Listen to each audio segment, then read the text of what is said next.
Welcome to What's in Outdoors with Phil Taunton. Every Friday morning at this time on KVOE, What's in Outdoors, brought to you by Blue Stem Farm and Ranch Supply on West Highway 50. And our friends at Express Tire and Auto, John and Jenny of the crew. Express Tire and Auto on East 12th near the Water Tower. And Lakeside in Council Grove, Phil Taunton. Good morning, Phil. Good morning, Ron. How are you doing? I'm good. How might you be?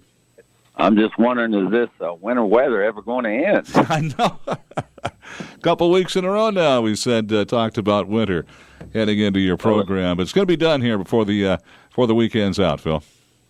Well, we never got the snow that I saw other communities have, and I have talked to a couple of turkey hunters. It's the first time they remember going out to set up in the snow, so that's going to be interesting. Yeah, a little different twist there, huh? Yes, sir. Ron, I heard that Manhattan has closed all their pools and canceled all their summer programs, and that's disheartening. I remember as a kid, I really looked forward to summer baseball and playing, and I tell you, the coronavirus pandemic has really caused some problems.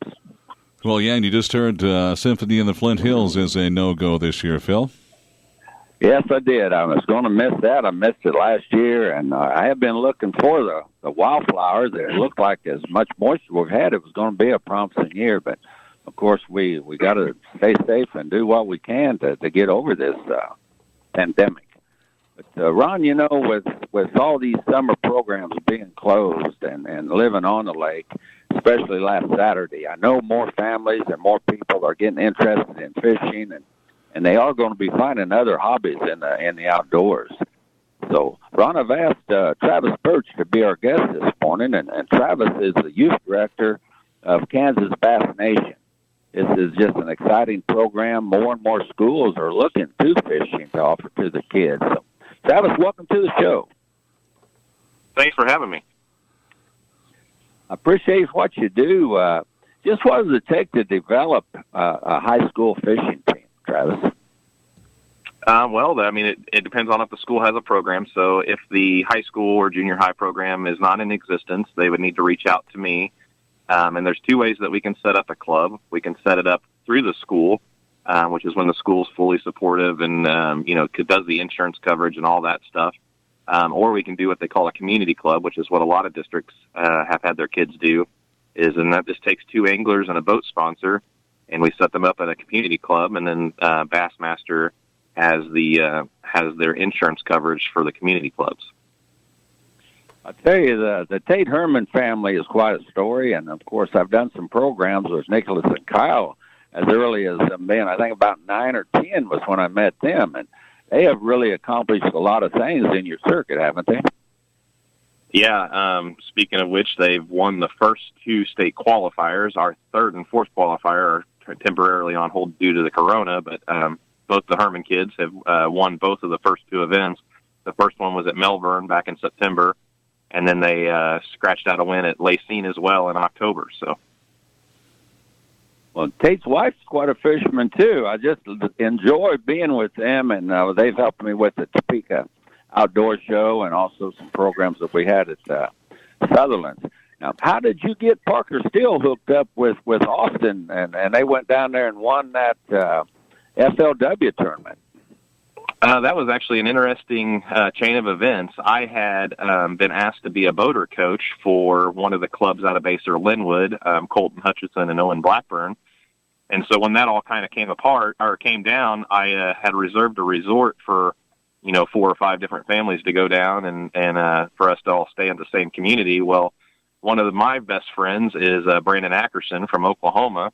And so he had reached out to me asking me if we had any more rooms, and we actually had a team cancel last minute. And then he called me back a couple of days later and said, well, Austin Chandler's partner just canceled on him. Do you happen to know anybody that would want to fish? And so I reached out to Parker because I knew he didn't have a partner because he had looked for a partner a couple weeks before it. And one thing led to another. They came down, and Parker rode with me and stayed with me. And man, he went on to win they went on to win the tournament. What will that allow them to do? Was that a qualifier? Will they be going to other national tournaments by winning that one? Yeah, they qualified for national championship and the world championship for FLW, which is going to be in La Crosse. I believe it was scheduled for July or August. I haven't looked at the updated schedule with all the rescheduling due to the corona, but they did qualify for that event up on the Mississippi River in La Crosse. I know Parker, and I first met him. Joe Bragg introduced me to him, and he was quite a crappie fisherman, and I still think he goes out and goes after those slabs. And Joe, he said this is quite a fisherman at a young age. He was going out there and beating the seasoned pros in their own game. But I really love what Parker's doing, and of course he's a hard-working young man. I think he mowed lawns, and I remember one time I had Stacy Canlin on the show, and at a young age, Stacy he remembered what he wanted to do. And he started applying himself when he was like 12 or 13 years old by mowing and knowing that he had to get a good education. He would need to try to get sponsors. And is this something that you might be able to help these kids do that want to be interested, is find sponsors? And do you help coach them how to talk to sponsors and to go out and seek? Because in time, you can't go out and win every tournament you play in. And it is quite a costly sport. It's a very expensive sport. I mean, we all know that, all of us that take part in fishing, and especially tournament fishing. So yeah, I've been able to locate quite a few sponsors, and I own my own business, which is Kagar Leaf Free Gutter Company, and we service Kansas and Missouri. So far, every angler that's reached out, I've been able to help out with some kind of a sponsorship with them, and then I can help them talk to other people that are getting into the sponsor game and help them support these young kids. These young kids have a little bit better of an advantage. Companies seem to be more willing to help out the youth than they are the adults. So, if they have a good head on their shoulders, and keep their social media clean and really know how to, teach them how to market and keep everything clean and not go out and get in trouble and post, really silly stuff on social media. That's what these companies are looking for. Well, Travis, just how does one become a boat captain? It's pretty easy. You got to have, a 17-foot boat is the minimum, and you got to have $100,000 worth of insurance, and then you just need two kids that are willing to fish. So you got to have working live wells and lights and stuff like that as well, and a kill switch. But if you got somebody that wants to get into the boat captain field and doesn't have a team, if they reached out, I'm always having kids reach out and say, hey, I want to fish and I don't have a boat. So we can definitely get them paired if they want to help out. That's kind of how I got involved with it to begin with, is Baser Linwood was looking for a boat. And I went to high school there, and one thing led to another, and Richard Heflin was wanting to step down from the youth director position. And so I stepped into it since I have a little bit of free time owning my own business. Well, Travis, how gratifying is it for you to see these young men and also women can the young ladies can play this game? I'll tell you, that Ginger would be quite a high school fisherman if we turn the reins loose on her. She's down here all the time beating the water trying to catch something. But as a mentor, how gratifying is it to you to see these young men excel?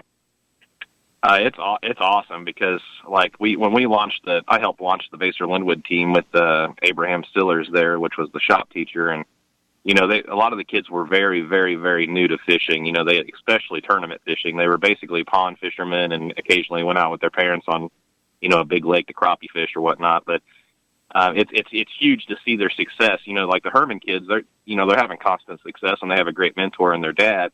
But, some of these kids didn't have that mentor. So to see them go from not weighing fish to all of a sudden finally catching fish and then finally getting to see them on stage and weighing fish and the difference in their smiles and watching all the kids kind of go around the weigh tank and, as they're going through the weigh-in line and, they're all getting excited about what you caught it on, where'd you catch it, how'd you do it, and they're so involved in wanting to learn, which is, I think, what's great about bass fishing in general or fishing in general.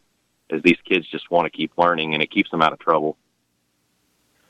Well, listeners, we're talking to Travis Burch, who is the youth director for Kansas Bass Nation. Ron, let's go to that first break, and when we get back, I want to talk to Travis about spring bass fishing. All right, you were tuned in to What's in Outdoors, KVOE live and local. Hey, I missed a birthday here this morning. We have to give a shout-out to Ian Navarro celebrating. Ian, happy birthday to you. And we'll have a Ian belatedly on our Monday list, but something I think was sent in last night. We didn't happen to get on our list this morning, but we want to wish Ian Navarro a happy birthday here.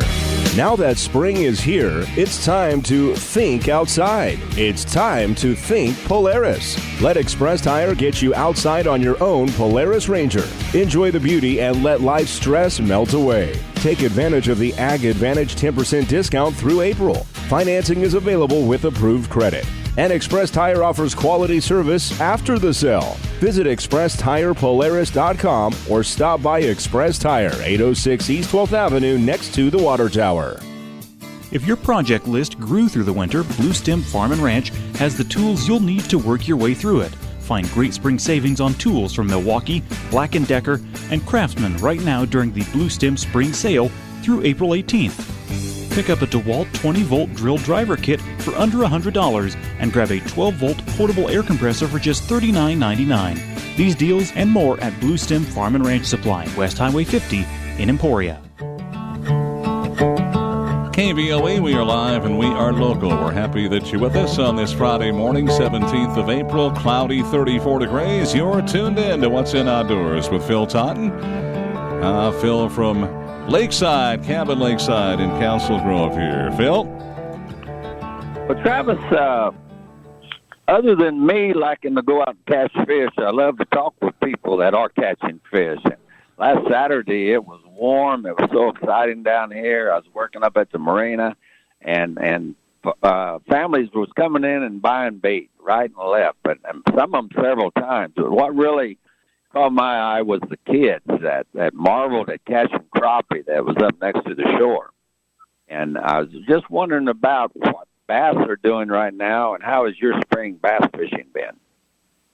It's been pretty interesting. I've got to spend a lot more time on the water this spring since everything's so shut down. I've been to Bone Creek. I've been to Mound City Lake. I've fished the private lake here at Lynn Valley. And I fished Lacine quite a bit here, the power plant lake. I was a little shocked last week when I went to Bone Creek down south of Pittsburgh, or down south of Fort Scott there north of Pittsburgh in Arma. We were actually looking for fish on beds, and the lake had turned over so much that it was hard to see any beds. But at the same time, we were seeing 2 to 3 inch fingerlings plus fry. So I think the first wave of spawners moved up there in, what would that have been, early April on the full moon? Goodness, that's awful early. I'm catching some. Well, Ginger's catching them. I really haven't been fishing that much, and a friend of mine said, well, they still have their emboic sack on them. They're so small, but some fishermen do exaggerate a little bit. But what's it like fishing Lacine? And wasn't that a power lake for largemouth bass a couple years ago? Yeah, I mean, a couple years ago they were catching, a lot of 6s to 10s out of that lake. We had one that was near the state record. Twice, I think, in 2 years. I know one of my friends, Kit Lug, actually from Lewisburg area, he caught one that was 6 or 7 ounces off the state record. And then there was another guy in one of the tournaments that caught one that was just a few ounces off the state record. So it's not been performing as many large, 10-plus fish as it has in the past, but there's been some 6s, 7s, and 8s caught there this spring. Travis, what caught my eye, something you're involved with now, is making your own plastic baits. If someone really gets into looking at baits and filling tackle boxes, there's just a whole lot of things out there that you can buy. But I really marvel at someone that can create their own bait. I remember reading the stories about Indians and how they used to mimic things to help them catch their fish. So tell us a little bit about your plastic baits, what it takes to make them, and also your Name the Bait contest that you got going on your YouTube channel. So I got into some soft plastic injection, about 1.5 years, 2 years ago, and just kind of started tinkering. And I was just trying to help fill my tackle box with some more reasonable ideas and be able to help kids out when they go fishing with me or when we're at these youth events, because not everybody has the money to spend thousands of dollars on tackle. So it was one of those things where I just kind of did it to help the youth out, and then one thing led to another, and I've now invested, $4,000 or $5,000 into equipment and molds, and And I could pretty much make you any lure that you want, soft plastics for bass fishing. I got 4 or 5 different crawl molds and 4 or 5 different worm molds and Ned rigs and finesse crawls and all kinds of stuff. So last weekend we were actually making some baits, and we were actually targeting a bait that we had been catching fish on here at Lynn Valley Lakes that day. We were down to our last lizard in this cotton candy chartreuse color. But what was funny about that color is it had been in my tackle box for so long that the chartreuse had bled because of the anise oil in it. And so it wasn't the original color that was in the package. So we were trying to replicate that color, and I kind of messed up. I got a little shaded, a little bit too much, a little too orangish, I think. And so I decided to make a video while we were doing it, and I decided to post a video to the Kansas Youth Bass YouTube page, which is Kansas Youth Bass on YouTube. And I'm going to run the contest here for about another week, and then we're going to post a poll on the Kansas Youth Bass Facebook page, and I'm going to let people vote on it. And then whatever name wins, I'm going to give that person that entered that name a package of each one of the baits that I made. Can you tell me just how many different baits you make? I just looked at that YouTube video, and our Aaron Harder there at the radio station who does the What's in Outdoors webpage is going to have that up on our site. But you just went on and on and on, showing all kind of baits of different sizes and what they do. And I've never have fished very much. I knew I wasn't going to be a worm fisherman when I couldn't hook one. You could feel that bass pick it up. And I heard so many different kind of things to do. Some people say, well, wait and count to 10 before you set the hook. And some people say set the hook immediately. And some people say make a dedicated jerk when you do pick it up. Well, I've jerked the fish completely out of the water onto the dock and have them get out. So just give us a little bit of tips on how to fish, say, at a 13-inch worm you were showing. Well, a lot of times when I'm fishing that 13-inch worm, I'm fishing it, I'm usually fishing that thing deep like on a Carolina rig. And a lot of times I'll cut it down to about 10 or 11 inches. That 13-inch, if I'm looking for that big bite and I'm on a big bite and I'm catching a lot of 4+ fish, then I'll fish the whole thing. But a lot of times I'll just fish it on a Carolina rig, and I'll rig that hook about 2 or 3 inches into that worm. That way, they can get to that worm. And that's, when you're fishing a Carolina rig, you just got to feel that tug, and you just, sweep sideways, and they're usually hooked. There's no waiting because you're dragging already.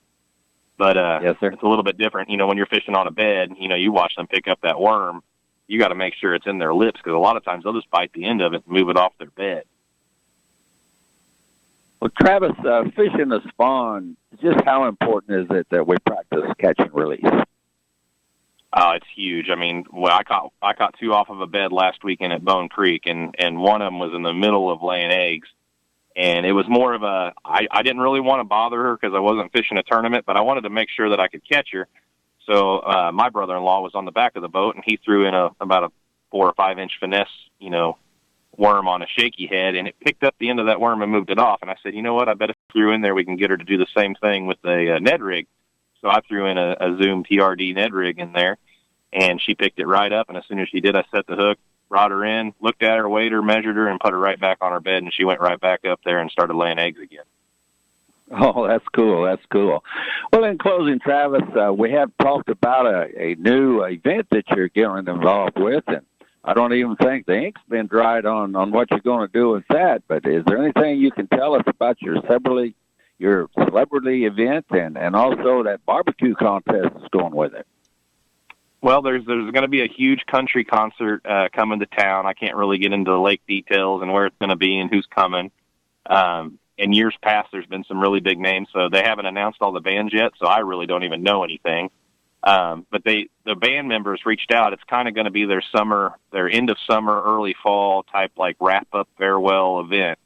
And one of the big things they wanted to do was have a barbecue, and they also wanted to have a fishing tournament for the band members and, maybe their loyal following. So, the lead singer from a band will probably take out one of their fan members. And one thing about it is all these guys are traveling around in tour buses. They don't have bass boats connected to them, you know what I mean?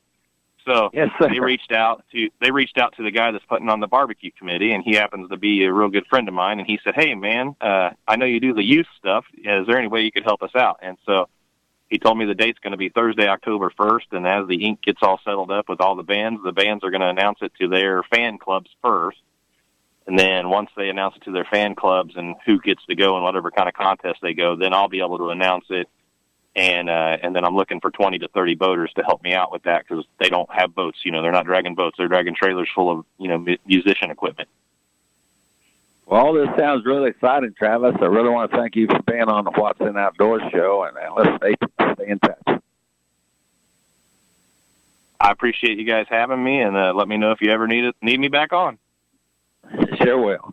Well, Ron, let's go to that last break. I do want to talk a little bit about turkey hunting safety and being safe in the woods. All right, you're tuned in to What's in Outdoors, KVOE Live and Local 849. Good morning. Get ready for spring entertaining with Blue Stem Farm and Ranch Supply. Great deals on grills from Weber starting at just $199. And grab great seasonings and rubs while you're there. Your guests will love to finish off your barbecue with homemade ice cream churned from a Nostalgia 4-quart electric ice cream maker for under $30. Outdoor entertaining made easy with great savings from Blue Stem Farm and Ranch Supply, West Highway 50 in Emporia.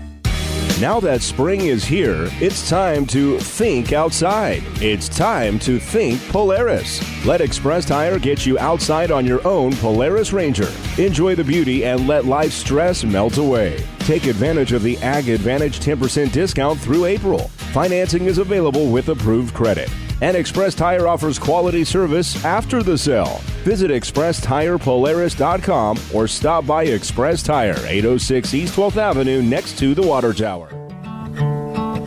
KVOE AM 1400 and 96.9 FM. Good morning on a Friday. Cloud cover, 34 degrees. You're tuned in to What's in Outdoors. Brought to you by Express Tire and Auto and Blue Stem Farm and Ranch Supply.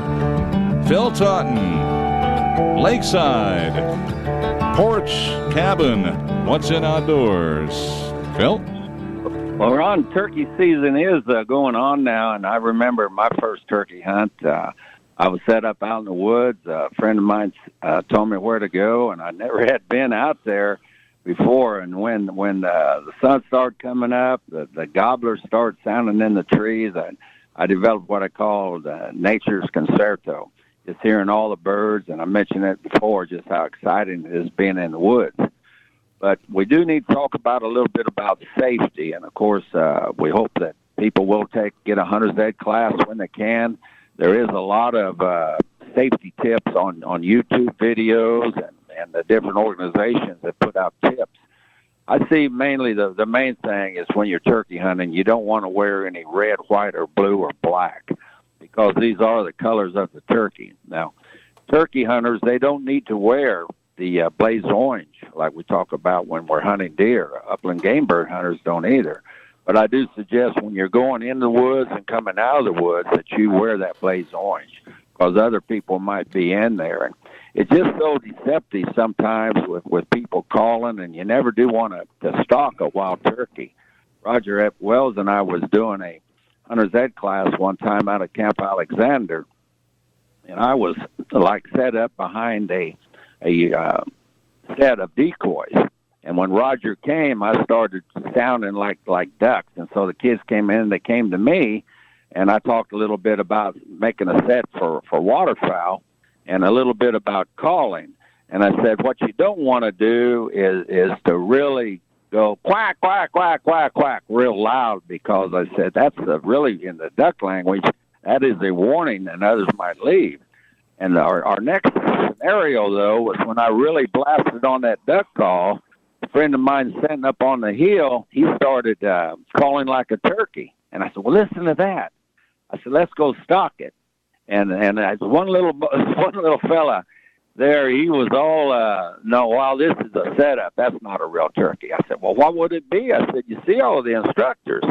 So we led them down a path, and I'd make a call like a turkey. And, of course, Rod Haig and Anthony, they was up there sitting in this little situation we had set up. And this one little boy that was really onto us saying that, no, that's not a real turkey. When he come around the corner and there was a decoy, and Rod moved the string and made that decoy move. He said, by golly, it is a turkey. And he went running after it, and he ran right in front of where Anthony was set. And so this is where we said, you don't stalk a turkey because it might be somebody else calling him. And another thing is you need to identify your target. Look at that beard. Of course, in the spring, the only turkey you can harvest does have a beard. So make sure you see that beard and know what is lies behind it. Because there's so many things can happen out in the woods, and it just can happen so quick. We had an incident several years ago where a guy was carrying a turkey out of the field, and he had it by his neck, and his hand had it over his head. He had the turkey over his shoulder, and he ended up getting shot just because someone saw the feathers, and that white hand on that neck looked just like a turkey. So this is some things you need to be aware of. Something that's popular now is called tail fanning techniques, where you put a big turkey fan in front of your gun, and then you just crawl behind that. Well, if someone doesn't know you're there and you're crawling and looking like a turkey, you might be shot. So these are just some things you want to be safe. When you set up, have your back up against something solid. That's a must. Main thing is get out there and enjoy the woods, enjoy what the Lord has given us out there. And when you bag that turkey, when you harvest one, you might want to put it in a bag when you carry it out. Another thing that we always say is plan your hunt and hunt your plan, Ron. It's very important that you stick to a plan and you let people know that you're going out in those woods. So that ought to do it for the show this week. Next week we're going to have Tracy Graham on the show. Good. to talk all about worms. You know, we had a caller call in last week and wondered how to make a night crawler bed, and I did some research on that. Tell you the truth, I don't really know the best way. But mentioned having a 15-gallon tank or a bed, so we'll see what Tracy has to say about that, and then also what it's like living out in the country. All right, looking forward to that. Great show. Thanks, Phil. Stay safe. Thank you, Ron. Be safe. All right, Phil Taunton, What's in Outdoors. Great job with the program. Please log on to KVOE.com and click on the What's in Outdoors page. Phil has all interesting stories, photos, and, of course, list of upcoming events here as well. What's in Outdoors? Brought to you by Express Tire and Auto on East 12th near the Water Tower. John and Jenny and that great crew out there. Bruce and the gang at Blue Stem Farm and Ranch Supply. Blue Stem Farm and Ranch on West Highway 50. It is 8:56. Good morning. President Trump laid out a three-phase process to